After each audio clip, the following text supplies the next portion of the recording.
नमस्कार दोस्तों, आप सबका स्वागत है एक और वीडियो में। जैसे कि आप सब को पता है कि कल है 30 मई यानी गुरुवार का उपाय। आप मान लो कि आपके घर में किसी बच्चे की, लड़के की या लड़की का या मंगल विवाह नहीं हो रहा हो या शादी नहीं हो रही हो, या उस लड़के लड़की के लिए बहुत प्रयास कर लिया आपने और उसकी शादी हो ही नहीं रही। जितने लोग भी कथा सुन रहे हो, बहुत ध्यान देना। यह जो पानी पीने का जो मटका होता है ना, जिसको हमारे यहाँ कलश कहा जाता है, हंडा कहा जाता है, जिसको हमारे यहाँ परंडा कहा जाता है, मटका कहा जाता है, तो पहले जो मटका चलता था वह लाल कलर का चलता था, ठीक है। उस पर कलाकृति करते थे लोग, उस पर डिजाइन करते थे। आपके भी होगा, जितने लोग कथा सुन रहे हो ना, आपके भी मटका होगा लाल कलर का चलता था। अभी अभी जो मटका चल रहा है ना, उसका कलर चेंज कर दिया गया। कौन से कलर का हो गया? वह काले कलर का बेचने लगे।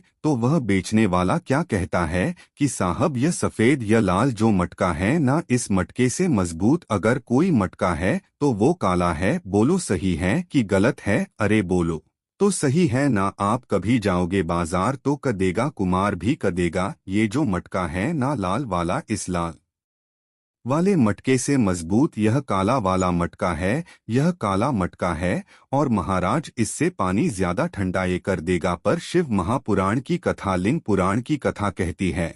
और अगर आपने बैशाख मास की कथा को श्रवण कराओ, बैसाख की एक कथा होती है, उसको अगर आपने श्रवण कराओ तो उसमें वर्णन आता है कि घर के अंदर जहाँ पर आप पानी पीते हो, जिस स्थान पर अन्नपूर्ण निवास करती है, जिस स्थान पर अन्नपूर्ण का वासा होता है, रसोई घर में जहाँ पर भोजन बनता है, उस स्थान पर काला मटका नहीं रखा जाता। काला हंडा घर, काला मटका उस स्थान पर नहीं रखते। पर आज फैशन के हिसाब से, अरे साहब वो ये मटका थोड़ा कम ठंडा पानी देगा तो ये मटका ज्यादा ठंडा पानी देगा, तो उसको काले मटके को रख। पर हमारा शास्त्र कहता है काला मटका लोग रखते कहाँ थे? पहले जो शास्त्र रीति थी, उस काले मटके को रखते थे जब मकान बनता था, जब प्रॉपर्टी बनती थी, जब जमीन बनती थी, जब जायत बनती थी, संपदा बनती थी। तो उस स्थान पर उस काले मटके को केवल नजरों के लिए, केवल हाई के लिए, केवल नजर के लिए रखा जाता। उसको लोग लेना पसंद नहीं करते। पर आज के व्यक्ति को अगर कह दिया जाए कि ये दो मटके रखे हैं साहब, लाल भी है और काला भी है, तो कौन सा पसंद करेगा? वो काला वाला ही दे दीजिए। ऐसा ये पानी ज्यादा ठंडा करेगा, उसकी श्रेष्ठता रहेगी नहीं। शिव पुराण कर भगवान कुंभ का निर्माण कर रहे, भगवान कलश का निर्माण कर र, और भगवान स्वयं ब्रह्मदेव कर र कि आप ऐसा निर्माण कर दो जिसमें 33 कोटि देवता स्वत विराजमान हो जाए। तो भगवान ने उस कलश का निर्माण कर दिया। अब कलश का निर्माण करा तो स्वयं भगवान ब्रह्मदेव बोले, प्रभु इस कलश के अंदर मेरा स्थान कहाँ है? मेरा स्थान कहाँ? बहुत ध्यान देना महाराज। कलश का जो मुख होता है, उस मुख पर भगवान विष्णु का स्थान होता है। किसका स्थान है? भगवान विष्णु का। थोड़ा सा नीचे आओगे, जहाँ से कलश का मुख दबा हुआ होता है, वह जगह भगवान स्वयं शिव की होती है।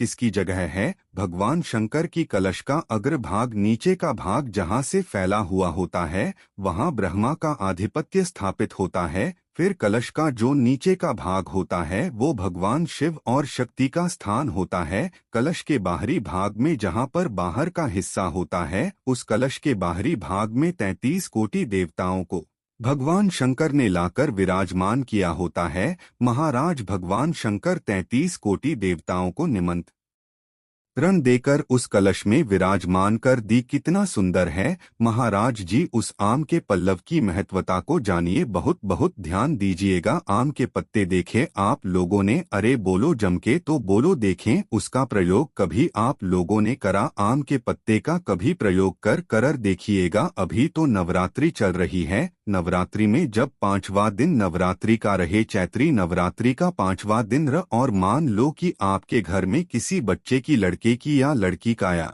मंगल विवाह नहीं हो रहा हो, या शादी नहीं हो रही हो, या उस लड़के लड़की के लिए बहुत प्रयास कर लिया आपने, उसकी शादी हो ही नहीं रही, अथक प्रयास आपने कर लिया और उसका मंगल विवाह नहीं हो रहा, तो ये देवी भागवत में स्पष्ट कहा गया, देवी भागवत में वर्णन किया गया है, देवी भागवत में वर्णित किया गया। और देवी भागवत में कहा गया कि आम का जो पत्ते होते हैं, आम का जो पत्ता होता है, आम का जो पल्लव होता है, उस आम के पत्ते पर हल्दी और सिंदूर, इन दोनों से स्वस्तिक का निर्माण किया जाए। देवी भागवत का संवाद है, बहुत ध्यान देना महाराज। जिन कन्याओं का विवाह ना हो पंचमी के दिन, नवरात्र की कोई सी भी पंचमी, मतलब जो पंचमी तिथि पड़ेगी, कोई भी नवरात्र हो, चाहे वो 4 नवरात्र में से, चाहे वो पौष का हो, अश्विन का हो, चैत्र का हो, आषाढ़ का हो, किसी भी नवरात्र में आप कर सकते हैं। एक पान के पत्ते पर, एक ही पत्ते पर जो 2 सस्तक बनेंगे, एक हल्दी का बनेगा, एक सिंदूर का बनेगा। बस अंतर इतना है, जो हल्दी का स्वस्तिक है उस पर कंकु के चावल अर्थात रोली के चावल, रोली कुंकू के चावल रखना है,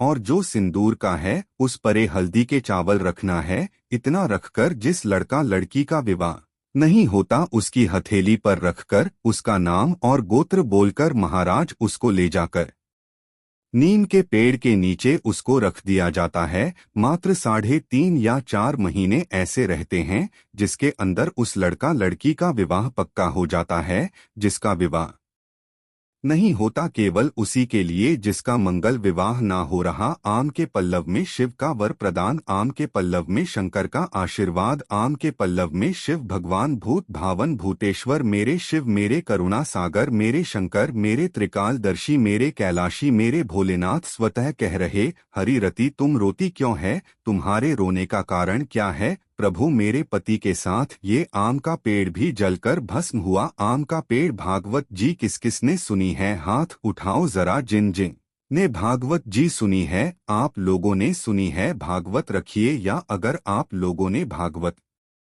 सुनी होगी तो उसमें वर्णन आता है। तक्षक नाग डसने के लिए जब जा रहा था तब ब्राह्मण देवता जो जहर उतारना जानते थे उनको लेकर राजा परीक्षित के पुत्रों ने अपने दूतों को भेजा था लाने के लिए कि एक ब्राह्मण ऐसे हैं कि वह तक्षक नाग का जहर उतार सकते हैं, वो तक्षक नाग के जहर को समाप्त कर सकते हैं, तो आप उनको लेकर आओ। और वह तक्षक नाग का जहर उतारने वाले उस ब्राह्मण को लेकर जा रहे थे तो सर्प ने विचार करा तक्षक नाग ने कि बताओ यह तो गजब का काम कर रहा है, अगर ये ब्राह्मण पहुंच गया तो ये ब्राह्मण तो सर्प का जहर उतार देगा। तो सांप तक्षक नाग को ये चिंता लग गई कि मेरे को ही डांसना है और मेरे जहर ये उतार देगा, और डसने भी एक ही बार है और मरना चाहिए। परीक्षित को श्राप लगाए, अब करूं तो करूं क्या। तो सर्प ने विचार करा कि मैं एक रूप रख कर जाता हूं और इस ब्राह्मण की परीक्षा लेता हूं। सर पर रूप रख कर गया। भागवत आप लोगों ने श्रवण करी होगी।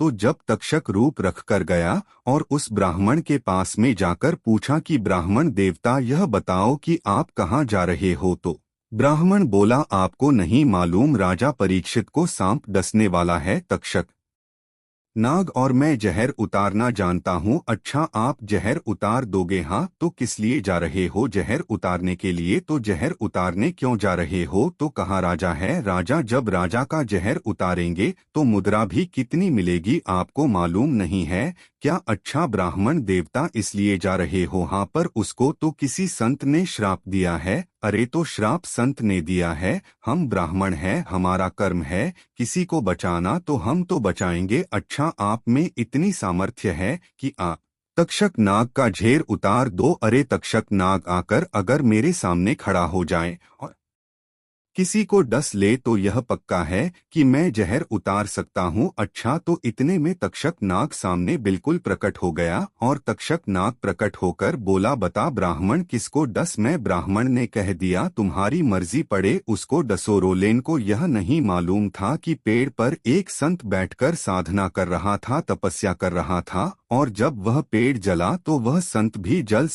जल गया। अब संत जल गया। ब्राह्मण ने हाहाकार की आवाज सुनी तो आंखों में जल भर गया। आखिर हुआ क्या? यह संत जल कैसे गया? तो कहा इसके जलने का कारण केवल इतना है कि अब आप जीवित करो, इस पेड़ को हराभरा करो, इस पेड़ को हराभरा कर दीजिए। और ब्राह्मण ने हाथ की अंजलि में जल लिया। हाथ की अंजलि में जल लेकर ब्राह्मण उस जल को पेड़ के ऊपर छींट रहे थे।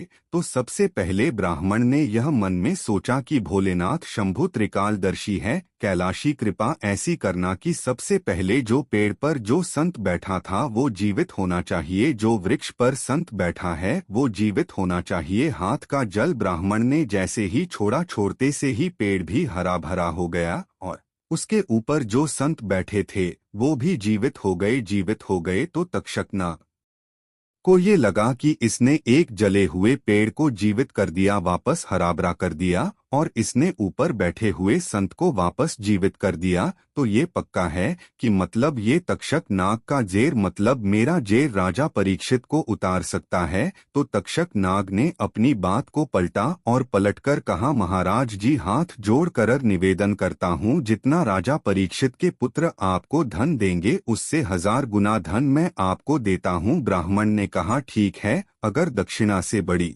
दक्षिणा हमको एक ही जगह पर मिल रही है तो फिर हमें जाने की जरूरत क्या। ब्राह्मण ने दक्षिणा ली, वापस मुड़ गया, वापस मुड़ गया। अब ईमानदारी से बोलो, वो ब्राह्मण नरक गया होगा कि स्वर्ग गया होगा? जरा जम के बोलना, सुनाई देना चाहिए हमको। कहाँ गया होगा? नरक काहे में लिखा है? देवी भागवत में उसका कारण क्या था? शिव महापुराण की कथा कहती है, जैसे एक नाव चलाने वाला व्यक्ति नाव लेकर जा रहा है और उसमें बहुत सारे यात्री बैठे हैं, बहुत सारे यात्री, और नाव डोलने लगी, आंधी चलने लगी, तूफान चलने लगा, हवा आने लगी, लहर उठने लगी और नाव डूबने लगी। तो जो नाव में बैठा हुआ नाव चला रहा था वो कूद गया और कूदकर बाहर निकल गया, और निकलकर सारे के जितने नाव में बैठे थे वो सब जलने लगे। जितने नाव के अंदर बैठे थे वो सारे के सारे जलने लगे। जब वह सारे के सारे पानी में डूबने लगे और पानी में नाव में जाकर सब की सब जब डूब रहे हैं,